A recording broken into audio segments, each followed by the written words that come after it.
For joining me. Bit of a late start tonight. Had some technical difficulties, but that's okay. The show must go on, as they say.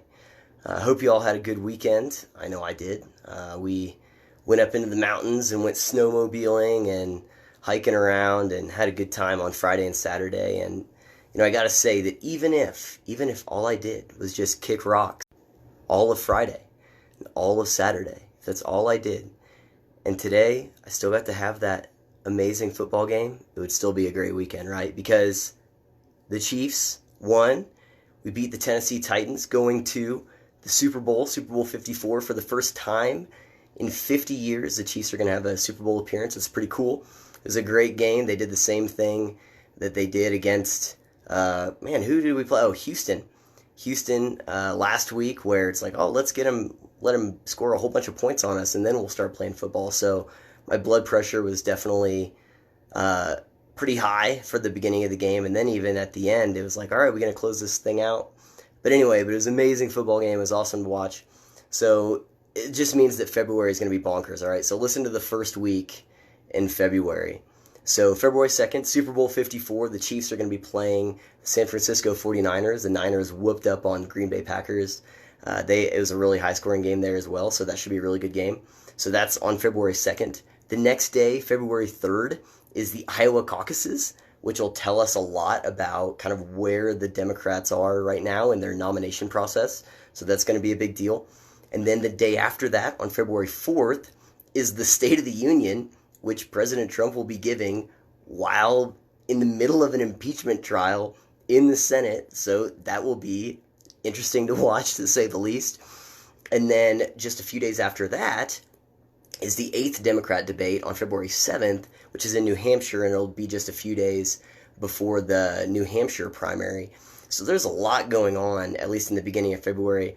And I was thinking about this earlier. I'm like, okay, I feel like how I feel about the caucuses and how I feel about the State of the Union and the next Democrat debate will be very much shaded by the results of the Super Bowl on the 2nd.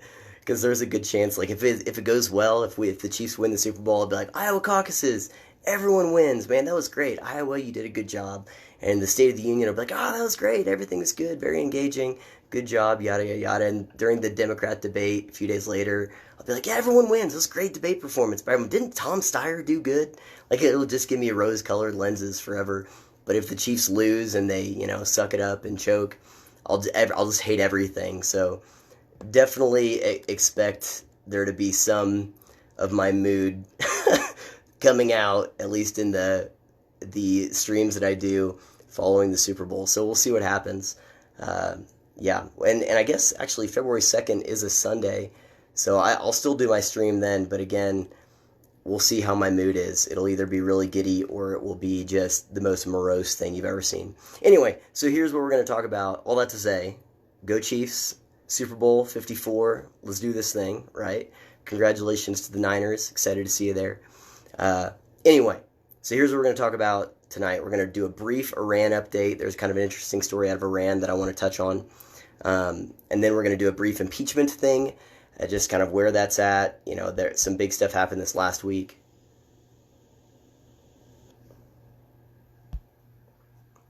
What's going on?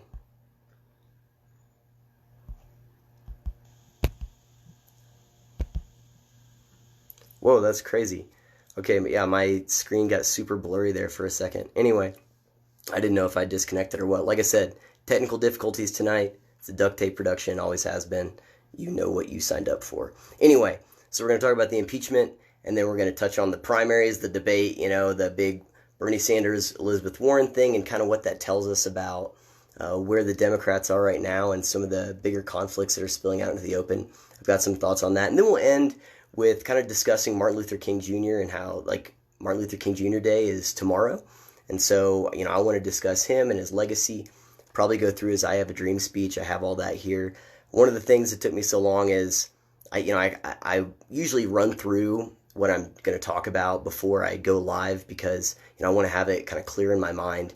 And I went through the Martin Luther King one a couple times, and I just wasn't confident that I was able to articulate what I was trying to get across. So we might just read the speech and call it a night at that. We'll see where I'm at and how confident I am that I can actually articulate what I'm trying to say.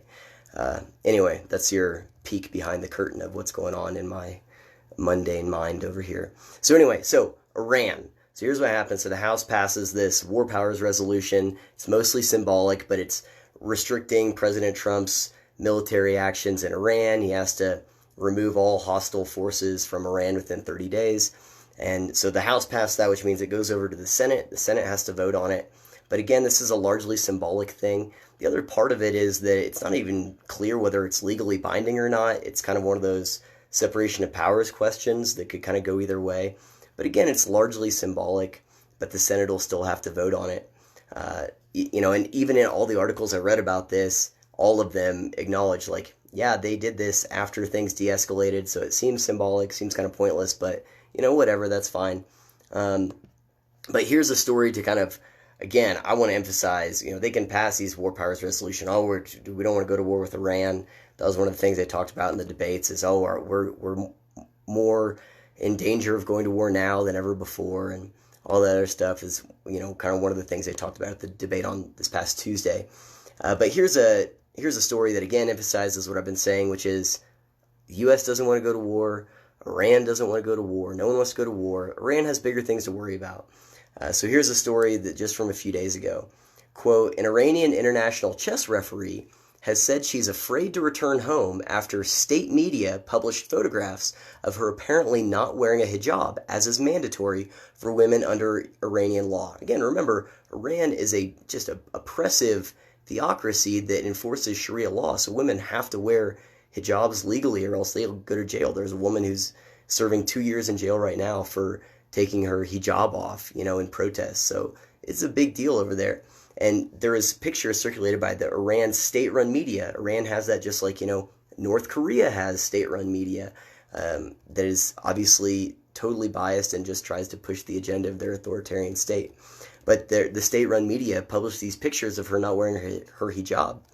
So anyway, it goes on to say, Shora Bayat, 32, became one of the most prominent Iranian women in international chess after she refereed the Women's World Chess Championship in Shanghai this week. But her achievement was overshadowed by a storm of controversy after a photograph was published in which her hijab was not visible. Ms. Bayat says she was in fact wearing the headscarf, but the picture had already been widely circulated in Iran. The chess master has since been bombarded with threats by Iranian conservatives, and she fears that she could be arrested if she returns home to Iran. I turned on my mobile and I saw my picture was everywhere, Ms. Bayat told the BBC. They were claiming I was not wearing a headscarf and that I wanted to protest the hijab. She said Iran's chess federation refused to write a letter guaranteeing her safety and instead tried to pressure her into writing an apology for the incident, but she refused. There are many people in prison in Iran because of the headscarf. It's a very serious issue. But maybe they'd want to make an example of me, she added, saying that she was, quote, totally panicked by the situation. Her case comes a day after Iran's only female Olympic medalist said she would not return to Iran and described herself as, quote, one of the millions of oppressed women in Iran, end quote. Kimia Al-Zadiyah, 21, won a bronze medal at the 2016 Olympics in Rio de Janeiro. In a statement posted online, she said she would no longer be forced to wear the hijab and said Iranian officials had used her, quote, as a tool. Whatever they said, I wore, she said. Every sentence they ordered, I repeated. She described the decision to leave Iran as difficult but necessary.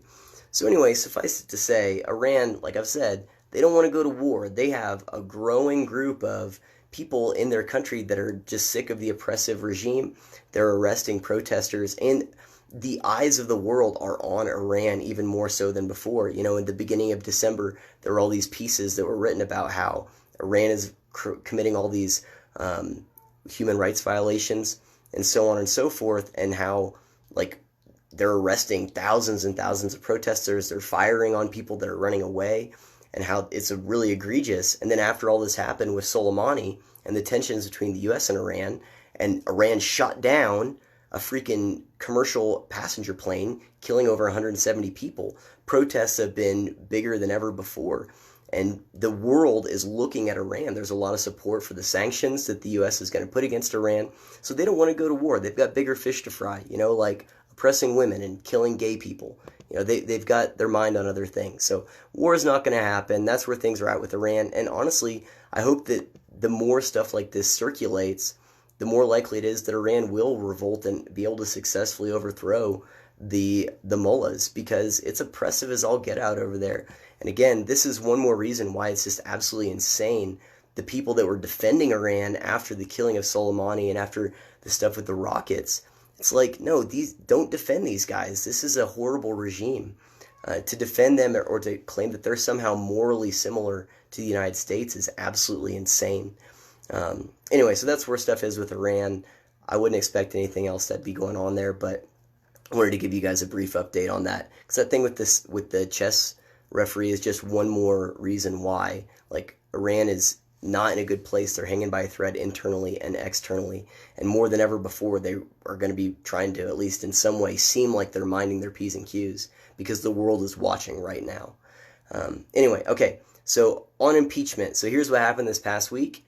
The House actually transferred the articles of impeachment over to the Senate. There was kind of this, there's the mainstream media that was like all just kind of articulating the same stuff Adam Schiff and Nancy Pelosi were saying. This is very somber, it's very serious, Wolf Blitzer's going on there, repeating those same lines. And then there's alternative media and there's conservatives that are like, yeah, they're giggling the whole time. She's handing out pens like souvenirs, they're all going to go party in a private room at Dave & Buster's after that. I don't know if that last part's true. But anyway, they were pretty giddy about it. And again, that's fine. It's a political process. I increasingly am less frustrated with the politicians who are, being politicians than I am with the news media who's being biased and hacks and just parroting the things they say. But anyway, so they sent it over to the Senate, and then they're going to send over their managers of this thing to try and decide on what the rules are going to be for the impeachment. And that's going to start on Tuesday. And so kind of where it stands, same place where it was. The Democrats want witnesses. The Republicans don't want witnesses. They want to get this thing over with. The Democrats are saying, no, we need witnesses. And in order for the Democrats to succeed in actually getting witnesses, they would need 4 Republicans to agree with them, because there's 47 Democrats and they need a 51 vote in favor of witnesses. So they need to convince 4 Republicans. So I'm not sure if it's going to happen. But what I will say is that they can't have it both ways in terms of the quote, need for these witnesses. Regardless of this Lev Parnas guy who's been going on making the rounds on the media lately. The House, he was not even someone who was called during the House inquiry. He's kind of one of those people that's kind of seems like there's a lot of smoke but no fire there. Just talking. The guy's under indictment right now for other things, for lying and all this other stuff. So it seems like he's probably not a trustworthy source. But they're still going to trot him out there. But here's what I mean by they can't have it both way with the witnesses stuff. So here's 2 excerpts one's from CNN, one's from NBC News, they're not compatible ideas about the impeachment. So here's one from CNN. Quote, "It will be up to 4 Republicans to side with the Constitution, decide with our democracy, decide with the rule of law," Chuck Schumer told reporters, "and not side in blind obedience to President Trump and his desire to suppress the truth, because in my judgment, he probably thinks he's guilty." Schumer also suggested that Mitch McConnell wants to rush President Trump's trial so quickly because he's afraid of what American people might hear. So Chuck Schumer saying, look, we need witnesses, otherwise this is a cover-up. The word cover-up has been what Adam Schiff has been saying, Jerry Nadler, Nancy Pelosi, etc. The idea is that if the Mitch McConnell and the Republicans in the Senate don't call these witnesses, then it's a big cover-up because they're colluding with the president to cover up his crimes. And so the American people have a right to know. And they're talking about suppressing the truth if they don't have witnesses. All right, but here's from NBC News again. I think this was like a day or two after or before that CNN article. I think it was before. Quote, "House managers in the impeachment trial of President Donald Trump filed their brief to the Senate on Saturday, outlining a, quote, compelling case against Trump, who will deliver his own brief to the chambers on Monday. The House managers, 7 Democratic congressional leaders who will try the case against Trump during the Senate trial starting next week, say in the brief that the evidence against Trump is, quote, overwhelming and proves he used his official power to pressure Ukraine to interfere in the upcoming 2020 election." So here's what I mean. They can't have it both ways.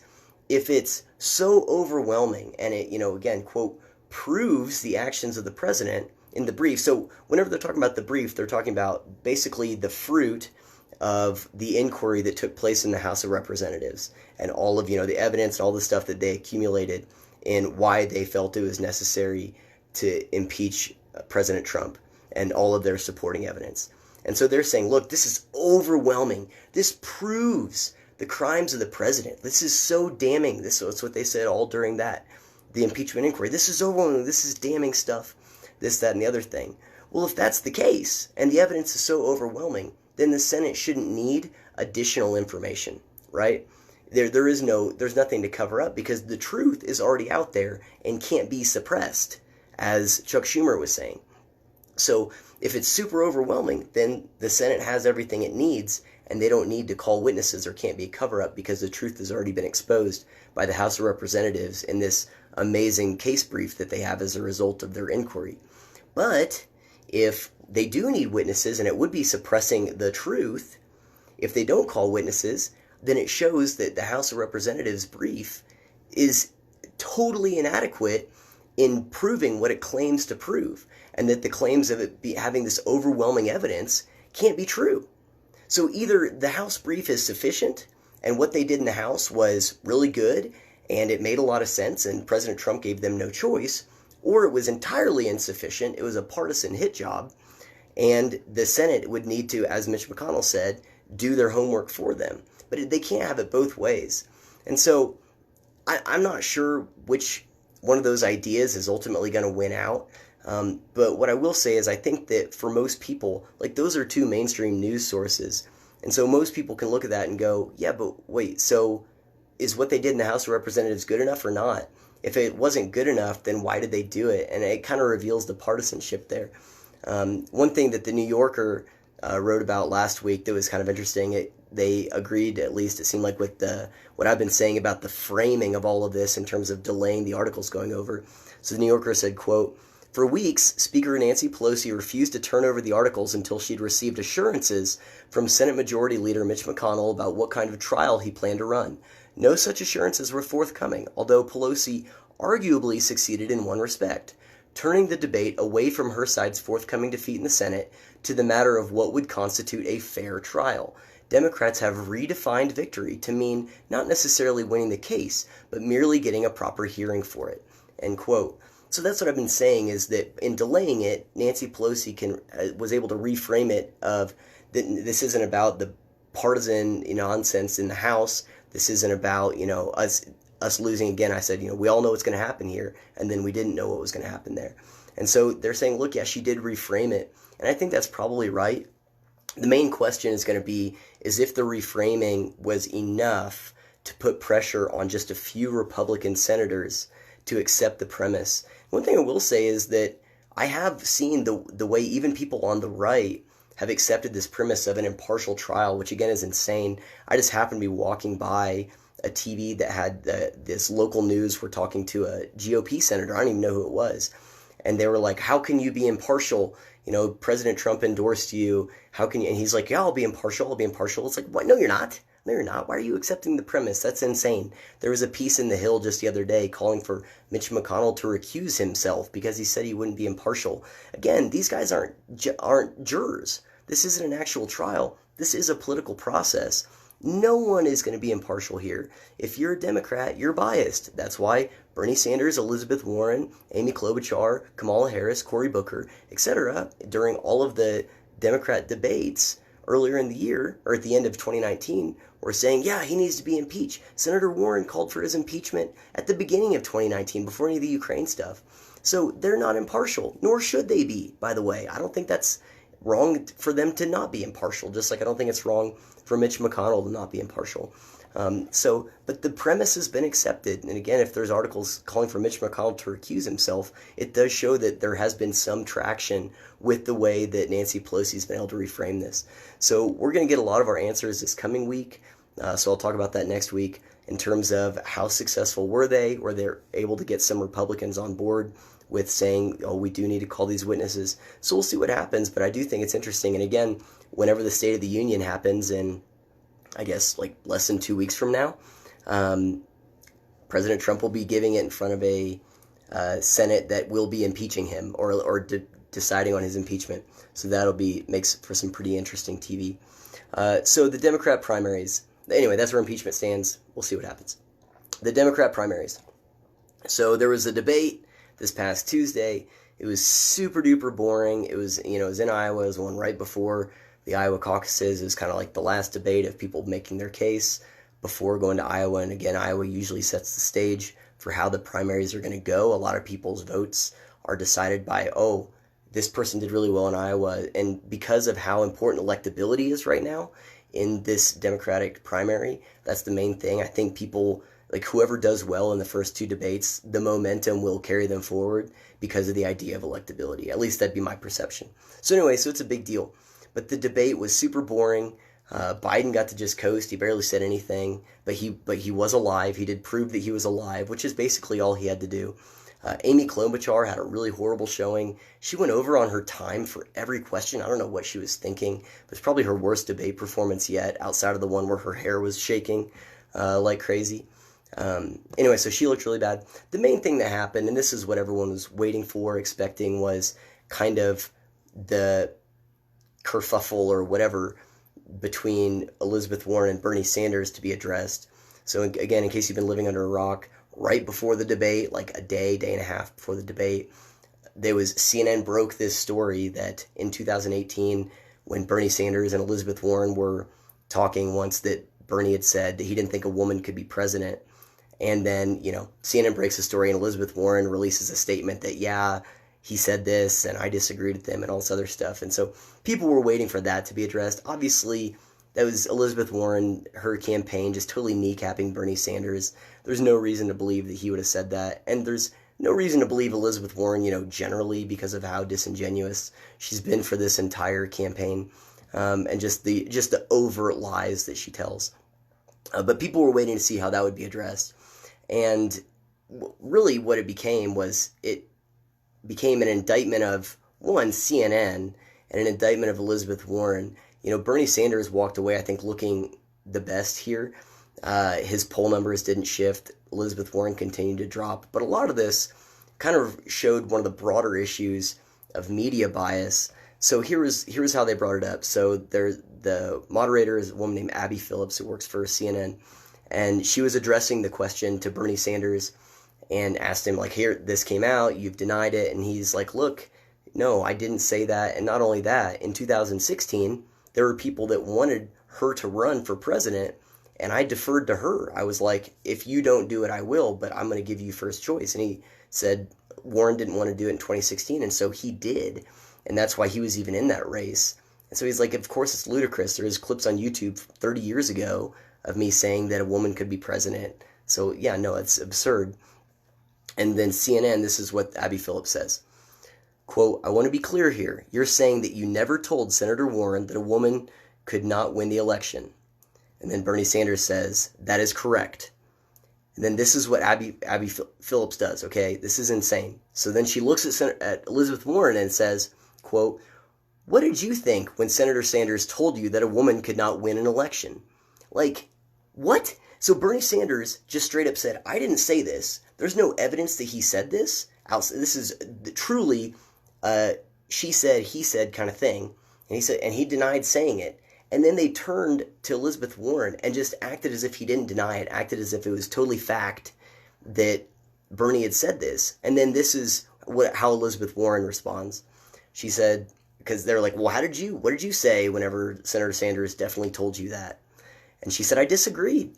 Bernie is my friend, and I'm not here to try to fight with Bernie. The question has been raised, and it's time for us to attack it head on. It's like, yeah, the question's been raised by you and your hack campaign and these CNN moderators going along with it. And so then she goes on to make her plea for why, that her and Amy Klobuchar have never lost an election, and all the men on the stage have lost like a total of 10 elections. And so it was, total overt bias in the news media there. And then what was insane about that is how obvious it was.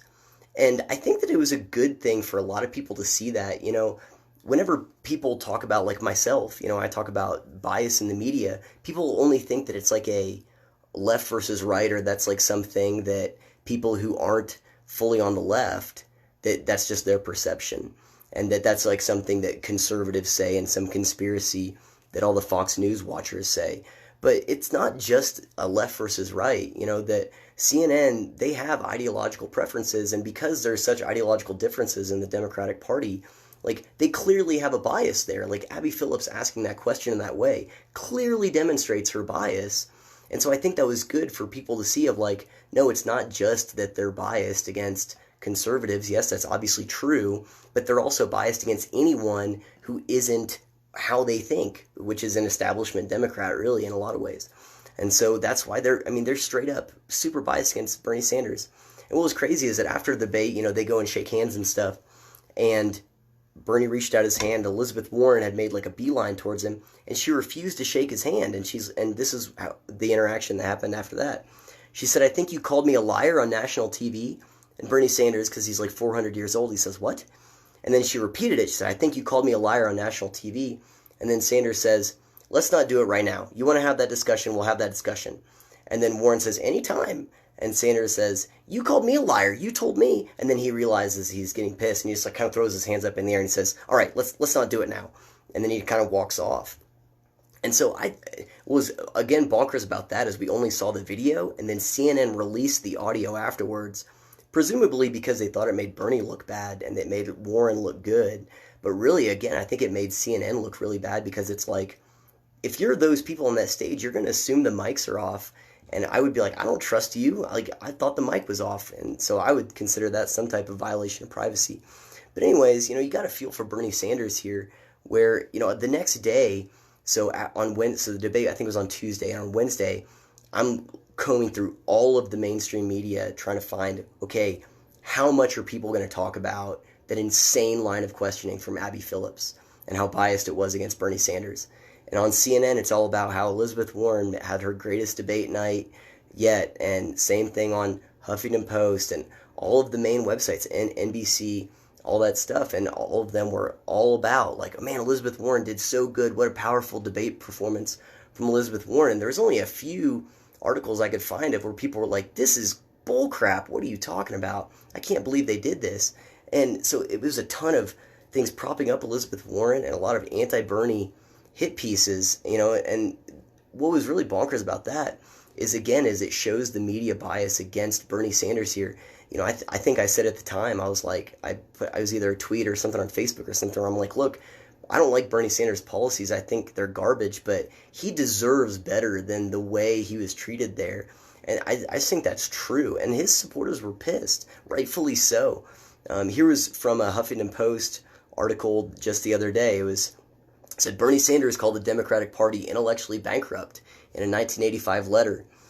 Quote, Senator Sanders once told fellow left-wing activists that the Democratic Party was too intellectually bankrupt to allow the progressive movement to flourish within it.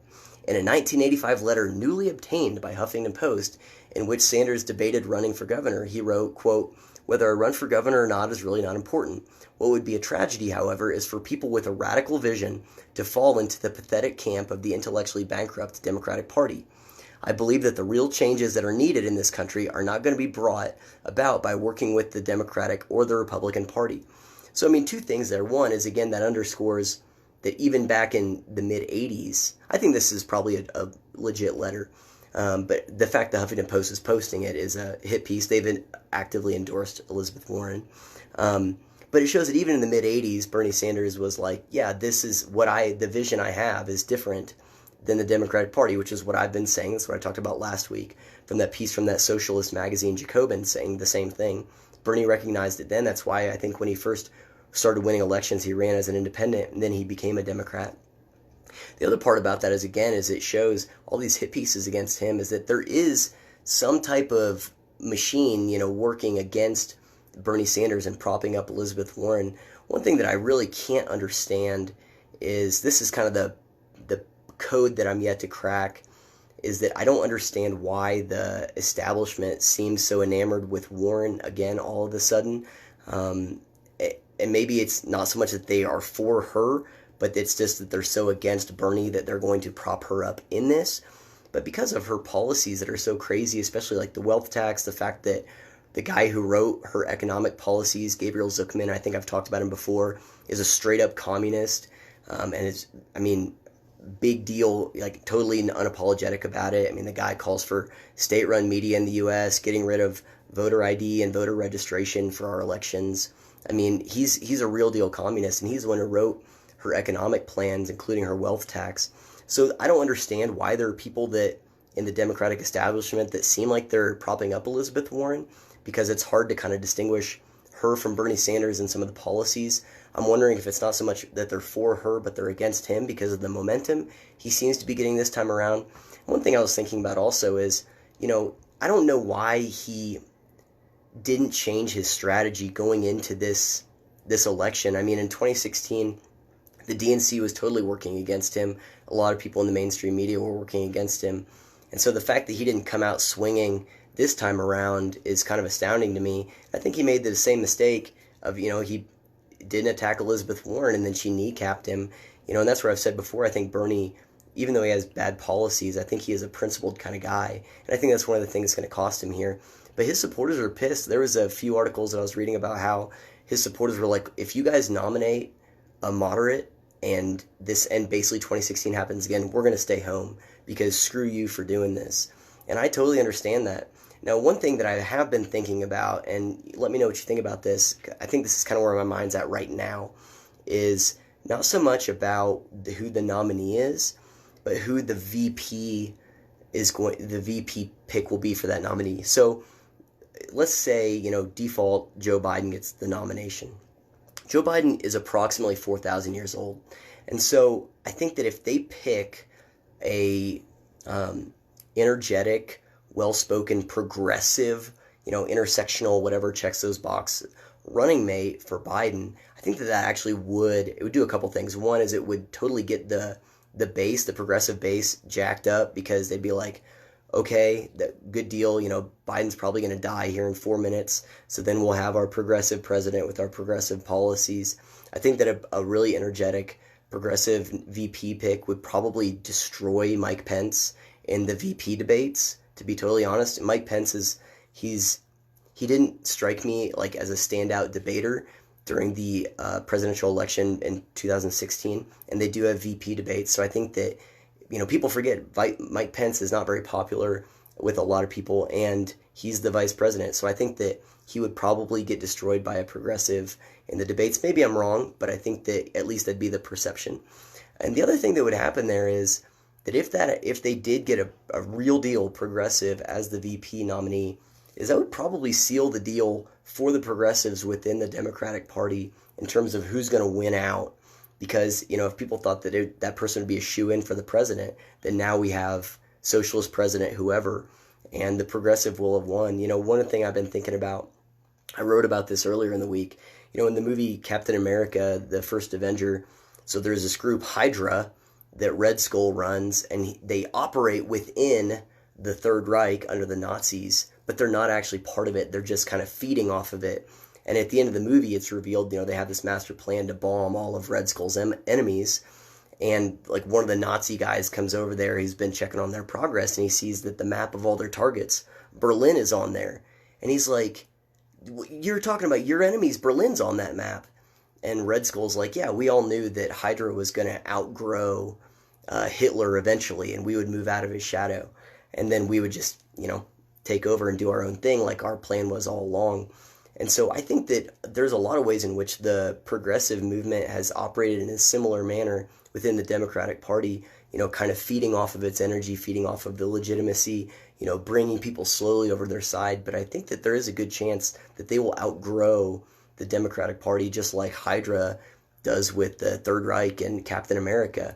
Like, they're not actually that, but they needed the funds and the resources from the Third Reich in that movie in order to get the power to actually come to fruition with all their plans. I think the progressives, at least the hardcore ones, I mean, again, Bernie Sanders acknowledged that in the 80s, AOC is acknowledging it now.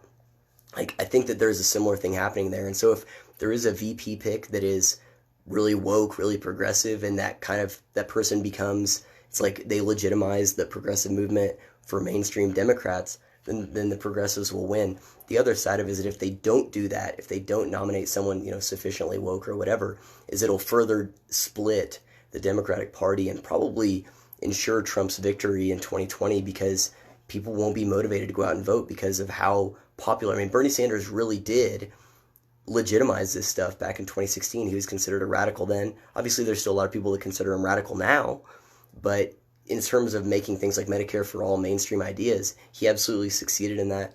So if the moderates kind of win out and Biden and he nominates whoever is his running mate, another person who's perceived to be moderate, then I would expect there to be, hell to pay really among the progressive base, especially the Bernie bros. And by the way, rightfully so, in my opinion. Like, they should be furious. And again, I hope that this thing shows that the media are biased. It's not just against conservatives or centrists even, really. They have their own agenda, and anyone that doesn't check the boxes of their agenda, they're going to go against, even if it's, quote unquote, one of their own, like Bernie Sanders here. And they've done the same thing with Pete Buttigieg as well. Anyway, and here's the last thing about that is the impeachment trial. The estimates right now are like 3 to 6 weeks. So if they start that, next week, Iowa caucuses are 2 weeks away. The New Hampshire primary is like 3 to 4 weeks away. So again, there's a good chance that the delaying of sending the articles over into the Iowa and New Hampshire Democrat candidate selection could be a calculation to keep to Warren and Sanders, and maybe just particularly Sanders, out and hurt their campaigns to kind of ensure that Biden gets it. Because Biden and Pete Buttigieg will basically have free reign, same with Andrew Yang, although he's not polling very high. Will have free reign to go out there and campaign, while the senators, Klobuchar, Warren, Sanders, will be having to deal with impeachment.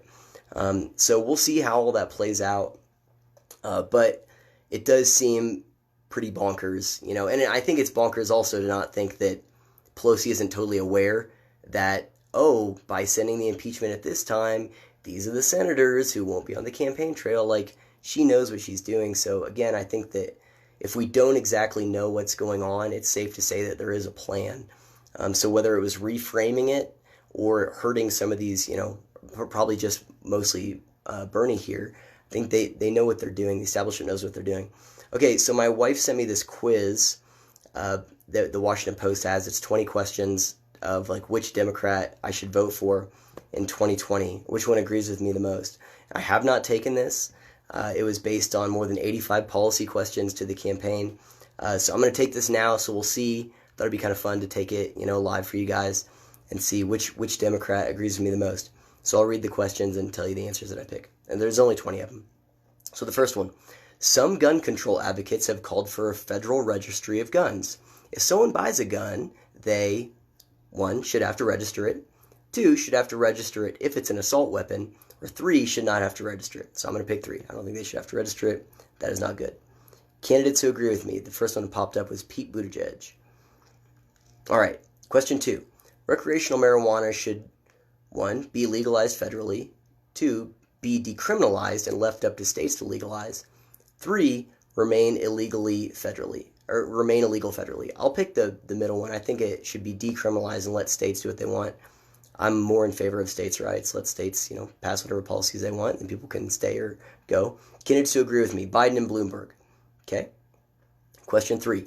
Fracking has contributed to a boom in U.S. oil and gas production in the past decade, but can affect the environment through groundwater contamination and continued reliance on fossil fuels. The U.S. should, 1, ban all fracking, 2, limit or better regulate fracking, or 3, maintain current policy on fracking. What I'll say is, if there was some really crazy stuff that had actually happened as a result of fracking, I think that it would be in the news pretty hardcore, and so I'll say maintain current policy because I have no reason to think that that it's actually a disaster right now. It says candidates are split on it. I think that the nuclear is the main question, but I'm not sure if they asked that here. Okay, question 4. All Democratic candidates support increasing income tax on the wealthy, but some are also proposing a tax on the net worth of extremely wealthy individuals rather than just on their income.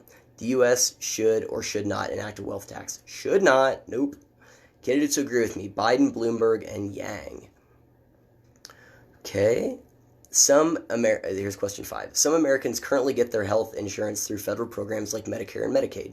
Government-run health insurance, 1, should cover everyone. 2, should be an option for everyone. 3, should not be available to everyone. would say should probably not be available to everyone. None of the top Democrats agree with you. All right, that's because I don't agree with government-run health and healthcare. So, question 6: the U.S. should or should not consider setting a price on carbon emissions, such as a carbon tax or cap and trade. I'm not a big fan of carbon taxes. I do like, so there's this carbon scrubbing technology that people are starting to implement, where basically if you have some type of industry where you are emitting carbon into the environment, there's this technology that scrubs the carbon out of your emissions. It's kind of like these big filters. So I'm not sure about a carbon tax. I think I'd probably be okay with it, only because I think it might incentivize the things like that carbon scrubbing technology. So I'd probably be okay with a carbon tax, to be honest. Candidates who agree with me: Biden, Bloomberg, Buttigieg, Klobuchar, Steyer, Warren, Yang. Yeah. So I guess it would depend on how it was worded, but I think a tax on something like that wouldn't be the worst thing on planet Earth if it was very narrowly defined and would measurably incentivize people to implement some of that, again, like carbon scrubbing technology. Question 7: 2 states allow all individuals from prison, and many states restrict all individuals to vote from prison, and many states restrict voting for convicted felons after release. Blank should be able to vote. All prisoners, some prisoners, only after release, all prisoners, only after release, some prisoners. Yeah, only after release, some prisoners. None of the Democrats agree with me, because of course not. Okay, question 8. Current law prohibits the use of federal funding for abortions except in cases of rape, incest, or when the health of the mother is at risk. So they've changed, it used to be life, now it's health, because this is where I'm going to talk next week about why words matter and some cases where tricky use of wording kind of changes the meaning of things in a way where people might agree to something that they don't necessarily know what they're agreeing with. So when people hear health they usually think life or physical safety. But that word health was changed. It used to be life, and now it's health, because they bake in this idea of mental health. So if a woman can say that, being pregnant or whatever sufficiently stresses her mentally, then a doctor can say that she needs to get an abortion for her health, for health reasons, even though it's not an actual physical health. So it totally broadens out the impetus to get an abortion at any stage of the pregnancy by changing it from life of the mother to health of the mother. Anyway, I'll talk more about some of that wording stuff next week. Federal funding for abortions should or should not be restricted. Should absolutely be restricted. None of the top Democrats agree with me. Passed in 1976, the Hyde Amendment prohibits the use of federal funding for abortion services on Medicaid, except in cases of rape, incest, or when the health of the mother is at risk. A Politico Harvard poll ahead of the 2016 election found that 58% of likely voters, including 37% of Democratic voters, opposed changing the current policy to allow Medicaid funding for abortions. So it seems like that's a majority of voters opposed changing the policy, but none of the current candidates oppose that. They want to change the Hyde Amendment. It's a bad deal, in my opinion. Okay, question 9. Universal basic income would give every adult a monthly payment from the federal government. The U.S. should or should not consider a universal basic income. Should not, absolutely, unequivocally should not. UBI, I think, is one of the most dangerous policies currently being kicked around. I might do a thing where I talk about that at a later point in time, depending on how popular it gets. Candidates who agree with me: Biden, Bloomberg, Klobuchar, Sanders, Steyer. Question 10. Under an employment guarantee, every American would be entitled to a government job if they want it. The U.S. should or should not consider enacting a jobs guarantee. Should not, absolutely not. That's one of the things that they talked about after the Great Depression. It's not, you can't do that. You can't guarantee these government jobs to everyone. You just need to free up businesses to be able to operate, to create jobs. So it says that it looks like basically all the candidates agree with me: Biden, Bloomberg, Buttigieg, Gabbard, Klobuchar, Steyer, and Yang. So Warren probably disagrees, and Sanders disagree. Or they want a jobs guarantee. Question 11. The Obama administration focused its deportation efforts on 3 groups: recent border crossers, convicted criminals, and national security threats. The U.S. should halt deportations, focus on convicted criminals and threats only, focus on all 3 groups, aim to deport anyone in the country illegally. I would say focus on all 3 groups: recent border crossers, convicted criminals, and national security threats. The reason why I don't select aim to deport anyone in the country illegally is because that means people who've overstayed visas. That means if someone's been here illegally, let's say for 20, 30 years, and for whatever reason they just now got found out that person could be deported, that person's an American. I think if they're contributing to society, then yeah, they need to be treated like an individual. So that's why I like, recent border crossers, convicted criminals, and national security threats. Anyone in the country illegally, I think that that's too broad, and that there would absolutely be exceptions to that, to be totally honest. What's the next one? Okay. Healthcare for many Americans is provided by private insurance plans paid through their employers. In an overhaul of the American healthcare system, private insurance should be eliminated or continue to exist. Of course, be eliminated or continue to exist. Candidates that agree with you. Everyone that's not Bernie Sanders and Elizabeth Warren. Obviously, there should be private health insurance. Question 13. The U.S. currently requires employers to provide 12 weeks of unpaid family leave, but no paid leave. The U.S. should guarantee blank of paid leave for family workers. More than 12 weeks, 12 weeks, fewer than 12 weeks.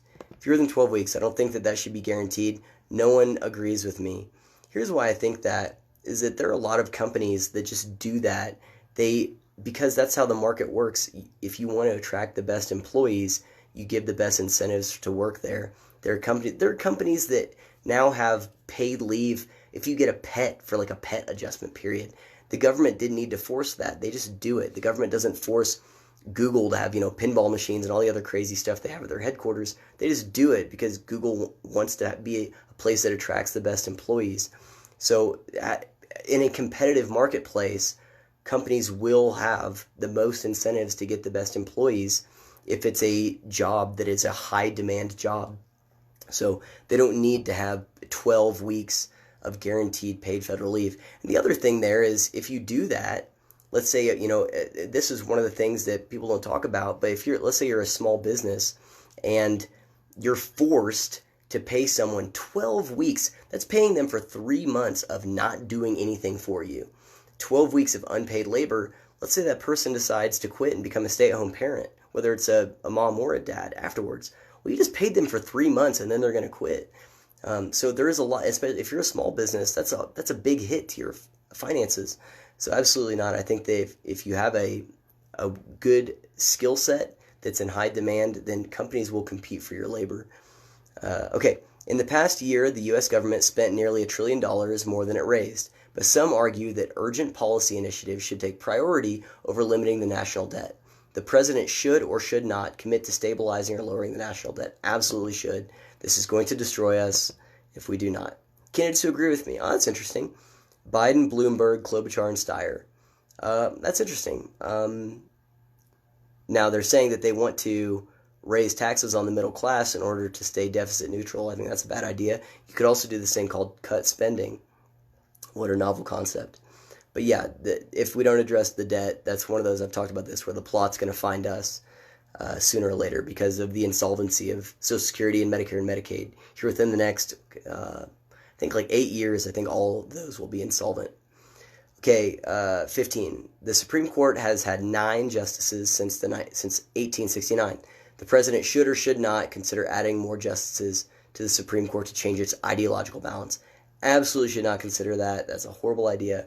Biden, Bloomberg, Gabbard, and Sanders. Liberals have increasingly called for the next Democratic president to increase the number of Supreme Court justices.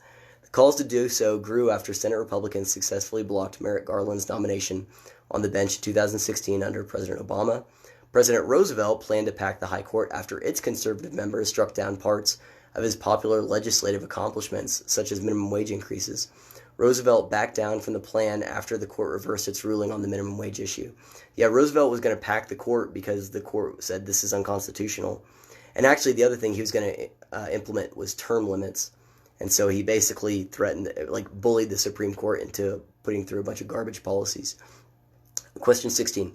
Nuclear power is the nation's largest carbon-neutral energy source, but high-profile accidents and the questions of where to store nuclear waste complicate its future. The government should expand, pause the expansion of, or phase out nuclear power. Absolutely expand. High-profile accidents are so minimal. It doesn't really happen in the U.S. It happens in places that are reckless.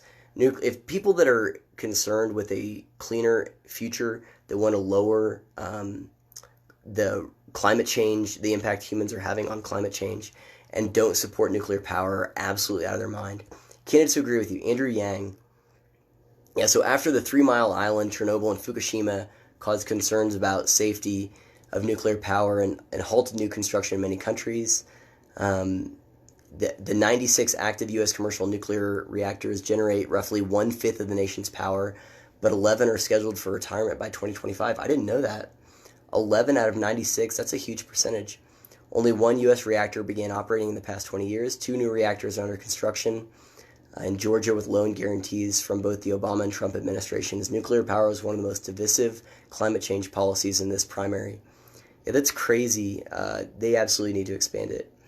Okay, question 17. The government should make 4 years of college free, debt-free, or affordable for all families, including the wealthy. Okay, I don't like the premise here because I don't think the government should be involved. But let's say affordable, and by that I mean get out of it. One of the reasons why tuition has skyrocketed is because the government backs these loans so colleges can raise their prices. Tuition has increased a lot, and it is a problem. That was one of the things why I was drawn to Bernie Sanders in the 2015 primaries, was because he was talking about it, and I'm like, you're right, there is a problem here. And I still think there's a problem, but the answer is less government, not more, in my opinion. Candidates who agree with you. Biden, Bloomberg, Buttigieg, Gabbard, Klobuchar, Yang. I'm finding that basically all of these questions, the candidates who agree with me are basically not Bernie Sanders, not Elizabeth Warren. Okay. Americans owe a record of $1.6 trillion in student loan debt, with 2 in 10 borrowers behind on their payments, according to the Federal Reserve. Student loan debt should be canceled for everyone, canceled for lower incomes, reduced but not outright canceled, or left alone. That's a tough question. I think that is one of those things where the government caused the problem in a lot of ways. But those are loans that people took out, including me. I've got a ton of student loans. Now, I wasn't aware of how imposing it is to have those loans at the time, but I still made that decision as an adult, and I'm still paying for those student loans. So I think that it should be left alone, but again, it is a problem, and a lot of it has to do with the fact that the government guarantees these loans, and bankruptcy does not clear your student loans. It's like the only debt it doesn't cancel out, I'm pretty sure. None of the candidates agree with me, of course not. Okay, almost done. In 2016, Democrat nominee Hillary Clinton received more votes than Donald Trump but lost the election. The U.S. should or should not consider eliminating the electoral college system in favor of popular vote. Absolutely should not consider it. That is a horrible idea. Bloomberg and Yang are the ones who agree with me here. Okay, and here's the last question. As president, Barack Obama spent years negotiating a free trade pact with countries bordering the Pacific Ocean to counterbalance China's economic might in the region. Hillary Clinton opposed it in 2016, and President Trump withdrew from the agreement. The U.S. should consider or should not consider joining the latest version of that agreement. I would say probably should not consider that agreement, just because if it has bipartisan support between Hillary Clinton, President Trump, in the 2016 election, then I would say it's probably a good idea to not support it. Oh, candidates who agree with you. Tulsi Gabbard, Bernie Sanders, Elizabeth Warren, and Tom Steyer. Yeah, so that's interesting. So here's the ones who agree with me from the least to the greatest. Bloomberg agrees with me on 10. Biden. Okay, this is just order. Bloomberg, Biden, Yang, Buttigieg, Klobuchar, Steyer, Gabbard, Sanders, Warren, and I don't know, there's no number 1. Interesting. So, all right, so there we go. So now I know. This is kind of interesting. I'm going to put a link to it in the sources so you guys can take a look at it. You can take this yourself. It's because it tells you where these candidates stand on stuff. Maybe Mike Bloomberg does have more appeal than I originally gave him credit for. I don't think he does, for the record. But it does make me understand a little bit more of the appeal of Biden and Bloomberg. Now, there is stuff that, at least that Biden has said, and again, Buttigieg has said, where those guys are not, they're not moderates. Biden now wants to repeal the Hyde Amendment, for example. But I understand why really disillusioned people who are strongly opposed to Donald Trump would support some of those people. So anyway, so that's an interesting kind of thing there. There you have it. I'm voting for Mike Bloomberg in 2020, assuming he gets the nomination, right? Probably not. Okay, anyway, I'll put that in there. You guys can take that if you do so choose. But it is interesting, again, to kind of know that each of those campaigns had to submit answers to the Washington Post for like where they stood on those issues. So those are answers from the campaign. Of course, again, it's politicians. They change that stuff up, but it does tell us at least where their campaign says they stand on those issues. So if you're wanting a clear-cut kind of where each person stands on X thing, that's a good resource, at least for the time being. So go ahead and check it out. I'll put it in my sources. All right, so here's the last thing we're going to talk about. So MLK Jr. Day is tomorrow. And I thought it'd be worth talking about just kind of the legacy of Martin Luther King, and going through, what he stood for and the impact he had on the civil rights movement. And honestly, I had an original kind of picture of what I was going to do for this segment. And while I was researching it, I came across this piece from The Root that I actually, seriously, stop the presses. I agreed with a piece written by Michael Harriot over at The Root. For those of you that are unfamiliar with The Root is a publication that's written, it's kind of around like black culture, black voices, that kind of thing. But it's really more like super radical, far left kind of stuff in there. Michael Harriot is one of the writers that writes very overtly racist stuff about, we'll never forgive white people for Donald Trump, and how could we ever trust white people ever again? I think I actually quoted some of their articles in my end of 2019 piece talking about some of the crazy divisive stuff that I was worried about going into 2020 were stuff from The Root on the issues of race.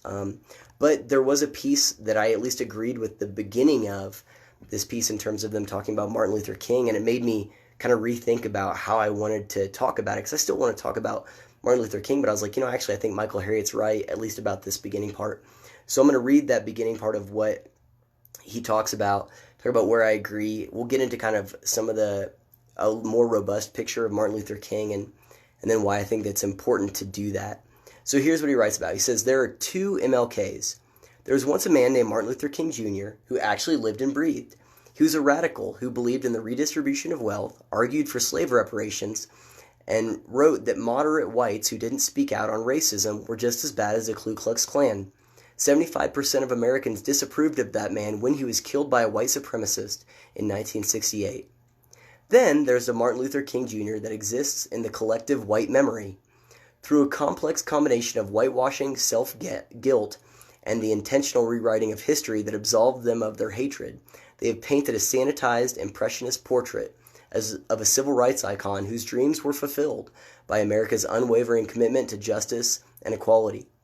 Out of the whole cloth, they managed to fabricate a fantastic hologram of King that is ahistorical, but still based on a true story. Their Martin Luther King was a lover, not a fighter. They remember a socially conservative, respectable reconciler, not an anti-establishment revolutionary. And for their sake, his doctrine of nonviolent resistance was eventually reduced to a simple nonviolence. This is the King they will remember this weekend.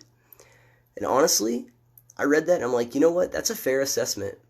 The original thing that I was going to write about was taking basically one line from the I Have a Dream speech and talking about where he says that he dreams that his 4 children will one day be judged by the content of their character and not the color of their skin. And I was going to kind of unpack that and say, man, I feel like we've regressed from that in a lot of ways, where we do focus too much, where there is a call by the same people that would have been big fans of MLK back in the 50s and 60s, that now to say, look, I don't want to focus on skin color, I want to focus on character, is considered racist. There's actually like parts of academia that talk about the racism of color blindness, which I do think the idea of saying that you're colorblind is a ludicrous proposition.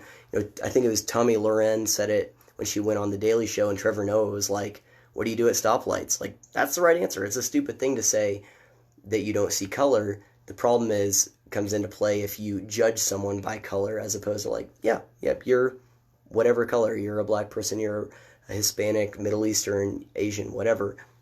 That informs your I guess, life experience, but that doesn't define your identity. Um, and so I was going to talk about how, like, yeah, we've drifted from that. There was a college in, I think it was Oregon, who they're petitioning to take down Martin Luther King's I Have a Dream speech. It's on a plaque. And they're saying it's not inclusive enough because he only talks about race and he doesn't talk about like transgenderism and stuff like that. And sexuality and how it's not inclusive enough. And so Martin Luther King is a problem and it's problematic and all the other stuff. And so I was going to unpack that. But after reading that, I'm like, you know what? That's right. In my mind, I feel like at least me, and I think I'm probably not alone in this, kind of reduced Martin Luther King to this caricature of, this one sentence about judging people by the content of their character, not the color of their skin, instead of saying, well, let's look at who he was in his entirety as a person. And actually, if we're going to honor him, that includes acknowledging everything about him. And so let's talk about that. And I think that there are mistakes on both sides. So I think it's a mistake to only focus on like that one line and basically cherry pick the parts of what he stood for to conform to your own worldview. And I think both people on the ideological left and on the ideological right do it. I think a lot of people on the ideological right do that when it comes to like just that part about not judging people by the color of their skin. I was going to do that in how I originally planned on doing this piece, but there is a growing movement on the left to say we're going to dismiss that part and only focus on his criticisms of capitalism and how he had talked pretty in friendly terms about Marxism, especially at the end of his life. And so let's talk about that in the context of that and who he was as a full person and not just these caricatures that are convenient to whatever, our beliefs are. And then at the end, I kind of want to talk about why it's a problem to do that in the first place, to attach principles to a person instead of just adhering to the principle. So he gives his I Have a Dream speech in August 63. So understand, obviously there's a lot of stuff that happened before that, but I just kind of want to give a brief snapshot of kind of the two sides of where people look at him from. And this happened before the Civil Rights Act of 1964 was passed. So Martin Luther King is looking around. Jim Crow is still in place. There's a book that a lot of kids read in school called The Watsons Go to Birmingham that's about this family that travels from Flint, Michigan down to Birmingham in 1963, and it basically bakes in this bombing of a black church that took place in 1963. So there is a lot of horrible things happening in the country, and Martin Luther King's looking around and saying, I've got a dream when this insane violence and this insane racism isn't in place. And so he gives that speech, and then the Civil Rights Act of 1964 is passed shortly afterwards, which does away with all of the Jim Crow laws of the South because it federally makes those things illegal. And then the Voting Rights Act of 1965 was passed.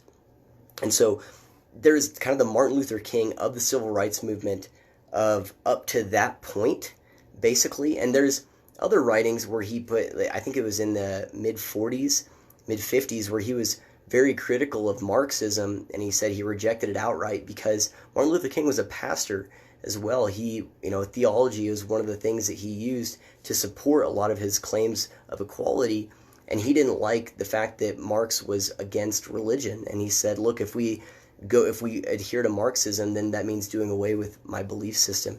So he was pretty critical of that, and a lot of his rhetoric around the civil rights movement up to that point was the ideas in the I Have a Dream speech about equality. Now he did write, and I think it was letters from a Birmingham prison. I think that was actually also in 63. It might have been 62. That's where he wrote about how the lukewarm white liberals were more frustrating to him than the racists in the KKK, because he's like, there are these people that say they agree with us, but then they don't actually do anything about it. And they're more confusing to me than the overt racists, because it's like, if you agree with me, how come you're not on my side, actually? So those are the types of things he was talking about then. But then in 1965, the U.S. enters the Vietnam War officially, and we send troops over there officially. And again, Martin Luther King, throughout all of the civil rights movement, he was part of the left, and that's a lot of where the anti-war protests come from. And so he gets kind of swept up in the anti-war movement after U.S. officially entered the war in 1965. And in 1967 is when a lot of the big major anti-war protests took place. Remember, that's in 67. 1969 was Woodstock, which is kind of the big culmination of that anti-war hippie movement. And so Martin Luther King, now he was killed in 68, but I'm saying that was the kind of the cultural movement that was taking place then. King gets swept up in that, and he becomes a big part of the anti-war movement. And that's whenever he starts speaking out against capitalism, against militarism. And there are people on the left that now want to disregard all of the civil rights stuff before that and just talk about how he was critical of capitalism at the end of his life. But a lot of that came out of the anti-war stuff, and how people were just against what the U.S. government was doing in a lot of ways, and that the idea of capitalism was baked into that. And so in 1967, again, when a lot of these anti-war protests break out, he gives a speech called "The Three Evils of Society," and here's some quotes from it. And again, this is part of his legacy that I think it's not doing him justice to ignore all of his beliefs, and to ignore the fact that not only did he articulate the definition, I think, of equality in a really well articulated manner, but he had a picture at the end of his life of what he thought equality looked like that might not be something that everyone would agree with. So here's some quotes from him that's from that Three Evils in Society. Quote, "The problems of racial injustice and economic injustice cannot be solved without a radical redistribution of political and economic power." So again, he was for redistribution of wealth and of political power among minorities, the forced redistribution of that. He also said, quote, "The evils of capitalism are as real as the evils of militarism and the evils of racism." So you notice that militarism is baked into that. Again, that's part of that anti-war protest, but he had some critiques of capitalism. He also said, quote, "Again, we have deluded ourselves into believing the myth that capitalism grew and prospered out of the Protestant ethic of hard work and sacrifice. The fact that capitalism was built on the exploitation and suffering of black slaves and continues to thrive on the exploitation of the poor, both black and white, both here and abroad." So he said those things in 1967, and a lot of people on the left now are saying that that's the legacy of Martin Luther King, and ignoring the other part, just like there are people on the right who ignore that stuff and say that his legacy was basically judging people by the content of their character, not the color of their skin. Now, one thing that's important to note is that whenever he gave that Three Evils of Society and he outlines his issues with capitalism, there are other big sections. I'll put a link to that whole speech in the comments. But a lot of what his critiques were of materialism, which he said was destructive to the soul.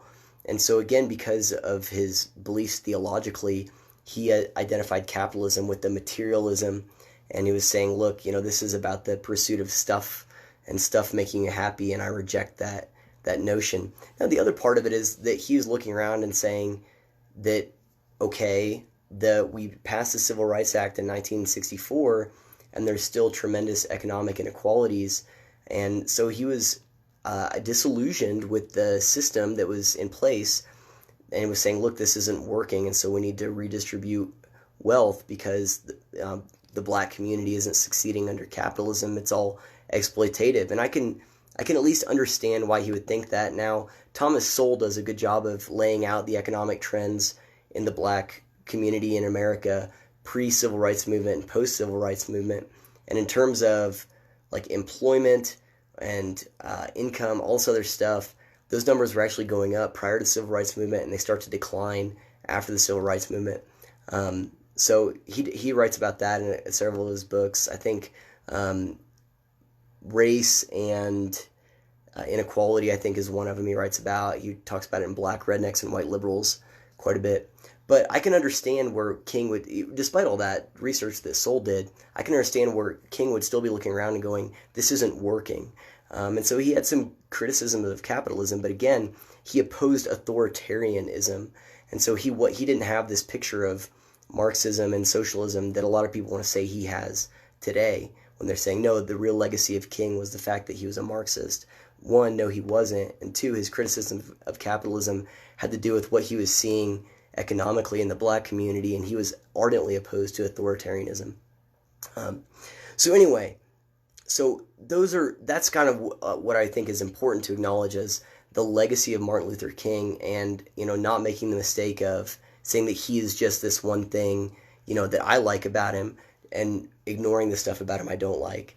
And for other people that are really big fans of redistribution of wealth, there is a push, again, in academia is usually where this stuff starts, to say that his legacy was actually socialism and his criticism of capitalism, and that's other civil rights stuff about ignoring color. We're gonna ignore all that.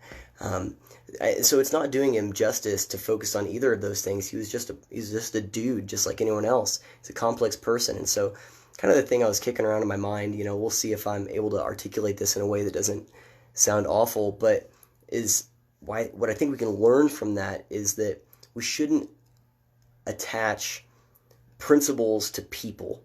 And what I mean by that is that there are certainly people that we could say, this person articulates this idea or principle really well, or this person embodies this idea or principle really well. But if we start saying that that person's definition of that principle is the thing we're going to adhere to, or that's going to be the lens with which we view it, then we open ourselves up to saying that that principle is now open to the same criticisms that a flawed human being could have. I mean, the right does this with principles laid forth by the founders of our country. And in doing so, then people say, well, Thomas Jefferson said all that great stuff, but he had slaves, so therefore liberty is actually a bad idea, and the Constitution is invalid because the framers had, slaves, or some of them did. And so if you attach a principle and say that it only exists within the realm of how this one person articulated it, then you open yourself up to those criticisms. Now, that's why I think the marketplace of ideas is so important, and focusing on what individuals say is so important, is you address ideas and not people, right? Like that's that famous quote of smart people talk about ideas, average people talk about events, and stupid people talk about people. Something like that. I think it's an Eleanor Roosevelt quote. She obviously said it a lot better. But the point is that there is a temptation for those who want to criticize an idea to, if it's really, really well attached to a person, to criticize that person and say that invalidates it. And so I think that both sides, whether you're on the left or on the right, to say that Martin Luther King embodies equality does a disservice to his legacy, because he did have other ideas. You can agree or disagree. I disagree with redistribution of wealth. But to say that he was just his I Have a Dream speech is making a caricature out of him and cherry picking him. And so I think on Martin Luther King Day, we should honor the man, Martin Luther King, not just some cherry picked halcyon vision of him, whether you like the civil rights stuff or whether you like the stuff where he was critical of capitalism. I think you have to accept all of it just at face value. Again, we can't tether our idea of principles to people. So I was thinking about conservatives do that with Reagan, or maybe William F. Buckley, something like that. Progressives do it with FDR. Feminists might do it with someone like Gloria Steinem. And the idea of equality, we do that with Martin Luther King, or peaceful protest with Gandhi. Those are all transcendent ideas. And so I think we always have to be careful to say these people might be torchbearers for this idea, right? Just like the founders, they laid out all men are created equal, but America didn't live up to that. And then Frederick Douglass said those things, right? Frederick Douglass was a torchbearer for those ideas. He said, look, we're not living up to this. All men are created equal. Abraham Lincoln re-articulated it in the Gettysburg Address. All men are created equal. We're not living up to it. Martin Luther King, then he's a torchbearer for that idea. Look, we're all equal. We need to have a society where we're all treated equally. Those are people who are torchbearers. And so I think we have to acknowledge them as such and be willing to say, look, I'm going to follow principles, and whatever people are on board with those principles, yes. If you're against those principles, whatever, we're not going to hang. But regardless, to make that the person the definer of those principles is a mistake. If you watch my video where I talked about why I'm not a Republican, I said after I realized, look, I don't think I'm on the left anymore, but I wasn't drawn over there by the right, by Republicans. And what I started to do was think about what are the principles that I stand for, what are the things that I believe in, what's important to me, and then I'm just going to go with whoever best supports those or has policies that adhere to those principles and focus on the person and not that. And so I think with Martin Luther King, I think we need to acknowledge, look, he had a lot of ideas, and one of them was probably one of the most well-articulated definitions of equality ever spoken, at least in recent centuries.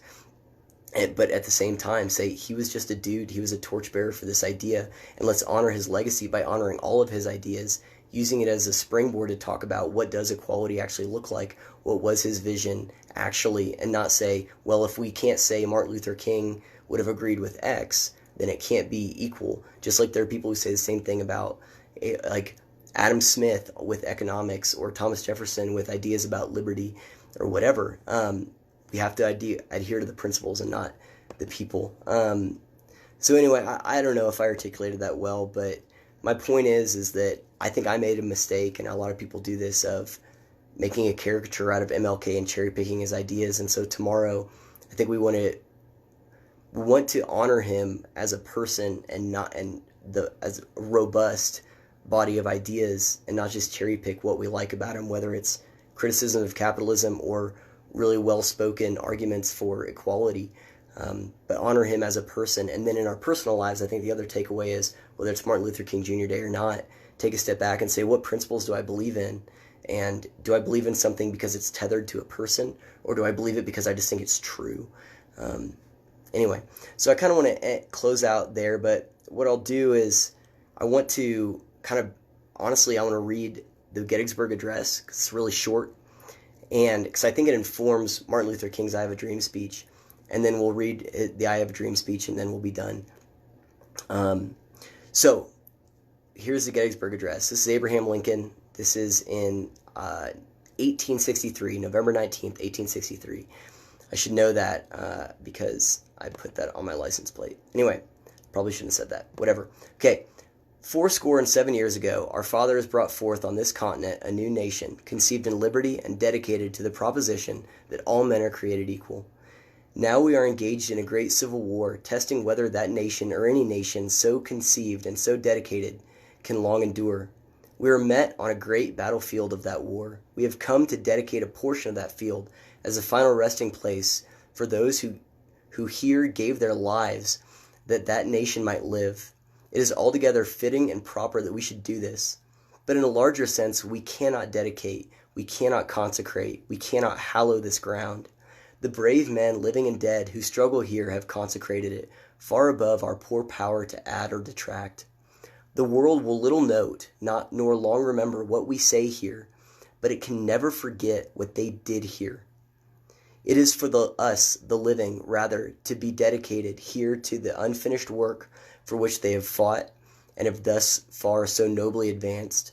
It is rather for us to be here dedicated to the great task remaining before us, that from these honored dead we can take increased devotion to that cause for which they have gave the last full measure of devotion, that we here highly resolve that these dead shall not have died in vain, that this nation, under God, shall have a new birth of freedom, and that government for the people, by the people, or the government of the people, by the people, for the people, shall not perish from the earth. Abraham Lincoln, November 19th, 1863. So the reason I read that is because, one, Martin Luther King references it in his I Have a Dream speech, and that has to inform how we think about his legacy and what he did. Because again, I think Abraham Lincoln was a torchbearer for that idea of equality and fighting the evils of slavery and of racism really in the United States, and saying, just like Frederick Douglass said, we're not living up to these ideas put forth in the Constitution. And again, those ideas didn't originate with the Constitution. The idea of men being equal and having value, outside of what the government does or doesn't say. Those ideas existed before the framers. And so these are torchbearers for these ideas. And Martin Luther King's looking around 100 years after the Gettysburg Address and saying, have we seen a new birth of freedom? Like this government of the people, for the people, by the people.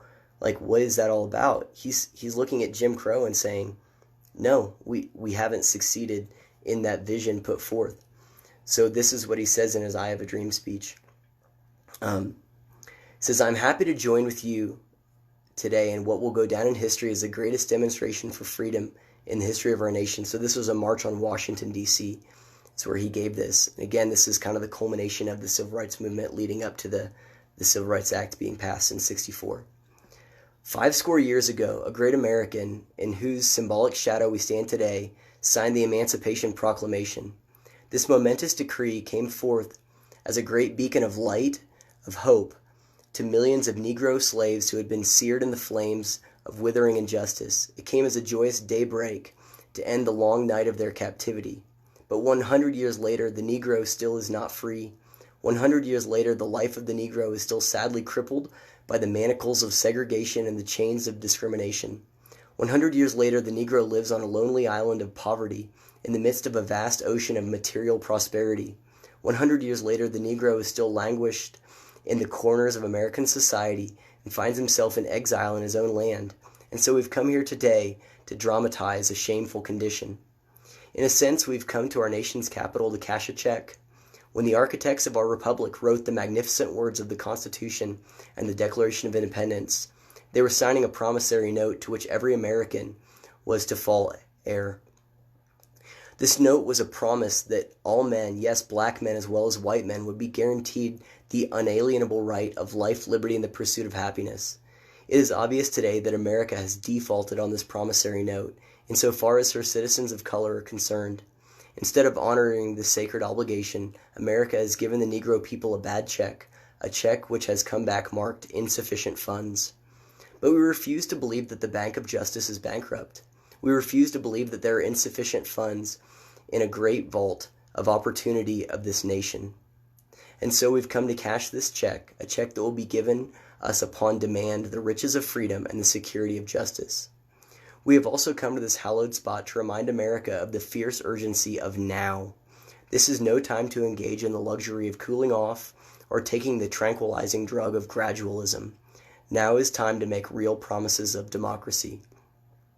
This is the time to rise from the dark and desolate valley of segregation to the sunlit path of racial justice. Now is the time to lift our nation from the quicksands of racial injustice to the solid rock of brotherhood. Now is the time to make justice a reality for all of God's children. It would be fatal for the nation to overlook the urgency of the moment. This sweltering summer of the Negro's legitimate discontent will not pass until there is an invigorating autumn of freedom and equality. 1963 is not an end, but a beginning.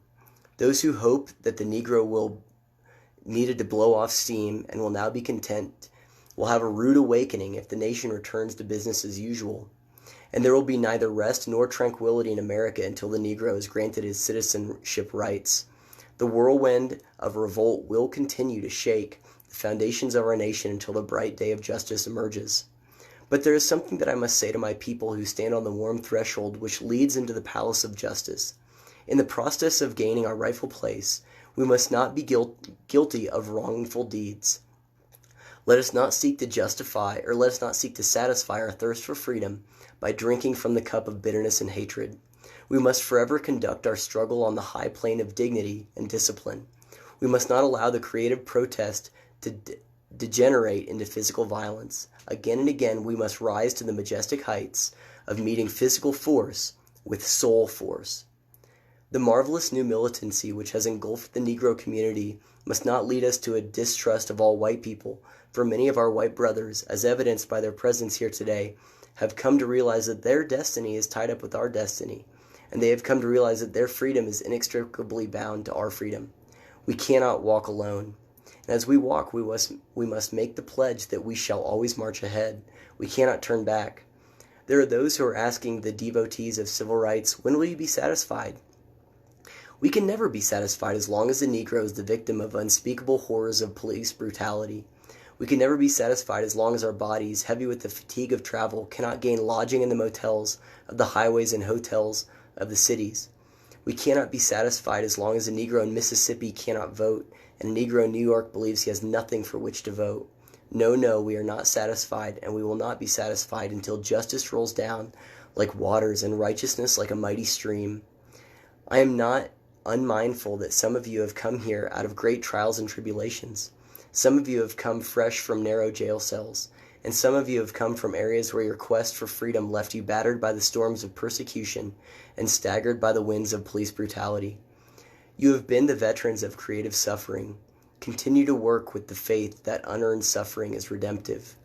Go back to Mississippi, go back to Alabama, go back to South Carolina, go back to Georgia, go back to Louisiana, go back to the slums and ghettos of our northern cities, knowing that somehow the situation can and will be changed. Let us not wallow in the valley of despair, I say to you, my friends. And even though we face the difficulties of today and tomorrow, I still have a dream. It is a dream deeply rooted in the American dream. I have a dream that one day this nation will rise up and live to the true meaning of its creed. We hold these truths to be self-evident, that all men are created equal. I have a dream that one day on the red hills of Georgia, the sons of former slaves and the sons of former slave owners will be able to sit down together at the table of brotherhood. I have a dream that one day even the state of Mississippi, a state sweltering with the heat of injustice, sweltering with the heat of oppression, will be transformed into an oasis of freedom and justice. I have a dream that my 4 children will one day live in a nation where they will not be judged by the color of their skin, but by the content of their character. I have a dream today. I have a dream that one day, down in Alabama, with its vicious racists, with its governor having his lips dripping with the words of interposition and nullification, one day, right there in Alabama, little black boys and little black girls will be able to join hands with little white boys and white girls as sisters and brothers. I have a dream today. I have a dream that one day every valley shall be exalted, every hill and mountain shall be made low, the rough places will be made plain, and the crooked places will be made straight, and the glory of the Lord shall be revealed, and all flesh shall see it together.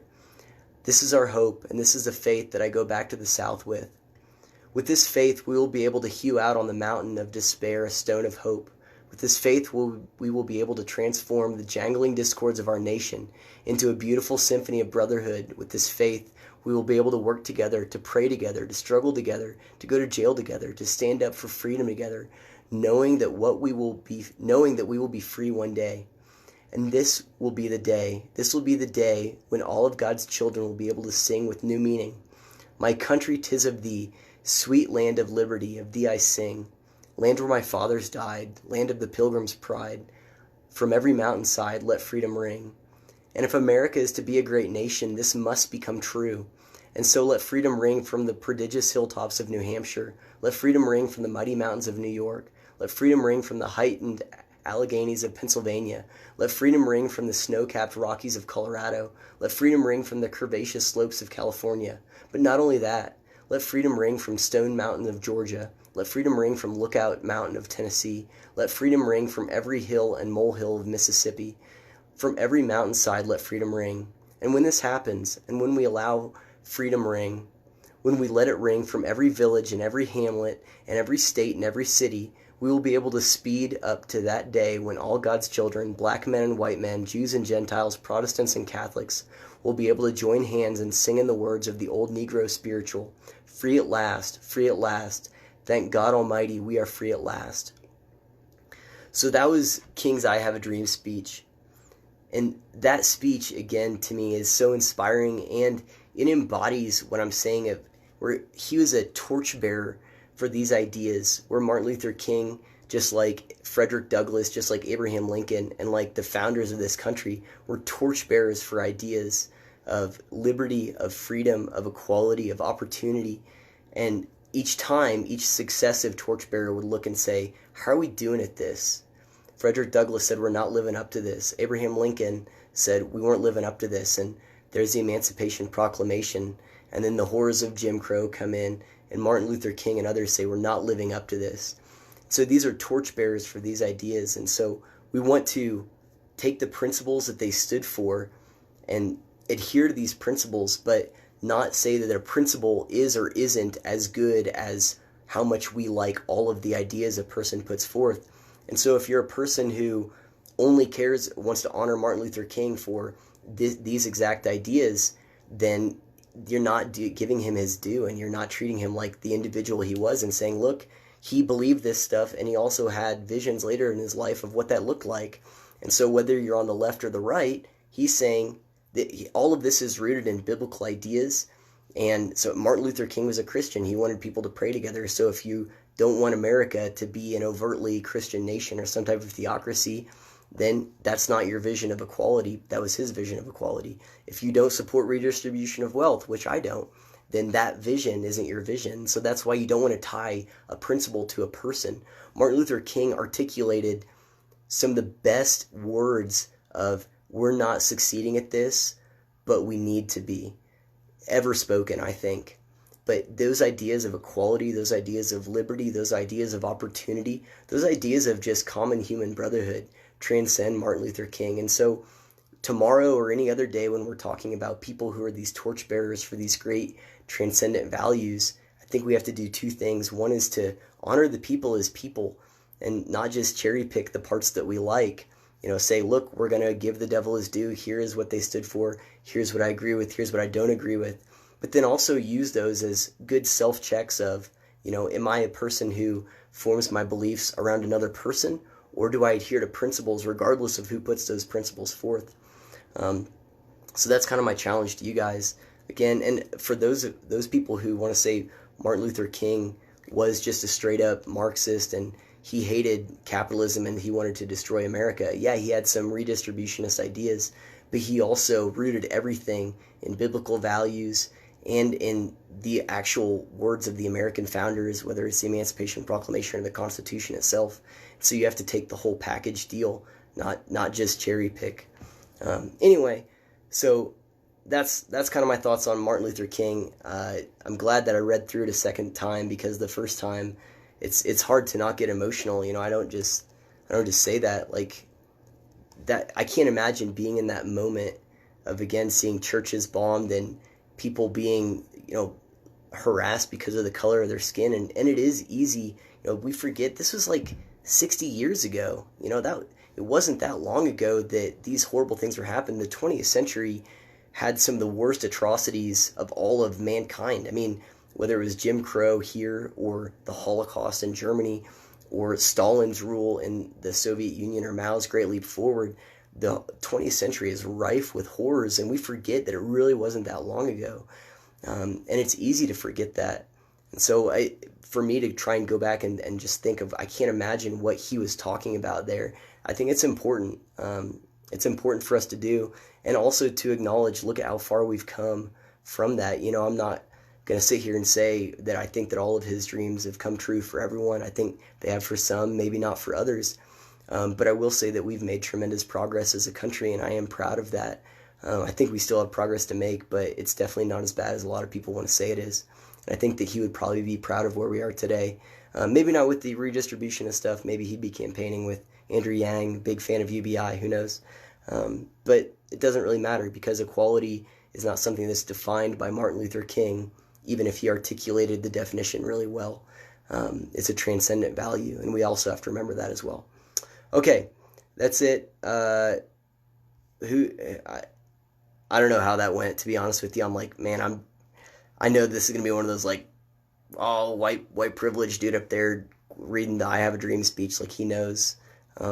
So whatever, criticisms are gonna come no matter what you do. All right, so that's it. Probably went pretty long tonight. I don't know how long this was.